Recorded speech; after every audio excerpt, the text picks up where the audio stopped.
आज हम लोग वृत्त पढ़ेंगे। वृत्त इस तरह से होता है, जो सर्कल होता है, एक इसका एक केंद्र होता है, केंद्र ओ, केंद्र ओ। ठीक है, केंद्र क्या होता है? ओ। केंद्र मतलब सेंटर जो होता है ओ होता है। और यहाँ से ये इस परिधि पे इसको हम लोग आर बोलते हैं। आर क्या होता है? त्रिज्या, रेडियस। त्रिज्या मतलब रेडियस आर होता है, ये परिधि होती है। ये इसको हम लोग बोलते हैं परिधि।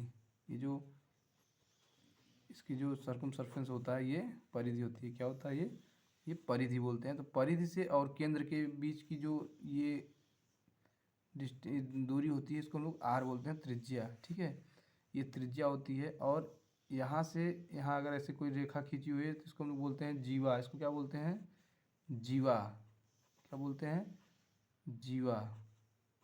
और अगर इसको पूरा अगर यहाँ पे मिला दें, इसको पूरा ऐसे मिला दें, जो केंद्र पे खींचा गया होता है उसको हम लोग व्यास बोलते हैं। जो केंद्र पे पूरी से इसमें इधर दोनों साइड में ए बी होता है, इसको हम लोग बोलते हैं व्यास। इसको क्या बोलते हैं? ए बी जो होगा वो व्यास होगा। व्यास। व्यास वृत्त की सबसे बड़ी भुजा हो, सबसे बड़ी जीवा होती है, सबसे बड़ी जीवा होती है। तो व्यास बराबर होता है, व्यास बराबर डी। डी बराबर हो जाता है डायमीटर, इक्वल टू हो जाएगा 2r। कितना हो जाएगा? 2r। तो डायमीटर का r इक्वल टू हो जाएगा त्रिज्या, इक्वल टू होता है त्रिज्या व्यास का आधा होता है d/2। तो ये व्यास होता है। व्यास वृत्त की सबसे बड़ी भुजा होती है। ये परिधि होता है, ये जो होता है परिधि होता है। और व्यास ये होता है। ठीक है, ये केंद्र ये होता है। अब अगर हम मान लीजिए इसको, अब वृत्त का परिधि, वृत्त का परिधि होता है 2πr। 2πr। पाई का मान हमेशा हम लोग को याद रखना होता है 22/7 या 3.14। 3.14 या फिर 22/7, ये हमें पाई का मान ज्ञात रखना होता है। और इसके बाद वृत्त का क्षेत्रफल भी होता है। वृत्त का क्षेत्रफल होता है πr²। πr²। यहाँ भी हम लोग रेडियस जो भी होगा, यहाँ से यहाँ तक की दूरी, रेडियस OB। ठीक है, OB क्या है? रेडियस है। OB रेडियस है। OA भी रेडियस है। OB और OA क्या है? रेडियस है। वृत्त का क्षेत्रफल हो जाएगा πr²। तो हमें इतना वृत्त के फॉर्मूले में इसको मालूम होना चाहिए कि वृत्त होता क्या क्या है, में होता क्या है। अगर मान लीजिए सपोज करिए, अगर ऐसे वृत्त बना हुआ है, ऐसे वृत्त बना हुआ है और एक ही त्रिज्यखंड है, वृत्त कैसे बना हुआ है और उसका कोई वृत्त है, इसका सेंटर O है।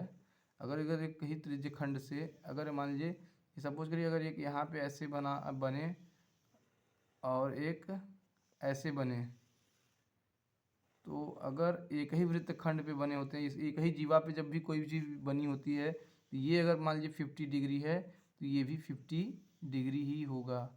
ये रूल होता है कि एक ही जीवा मतलब ये AB जीवा है या CD जीवा है, ये जीवा है AB, ये क्या है? जीवा।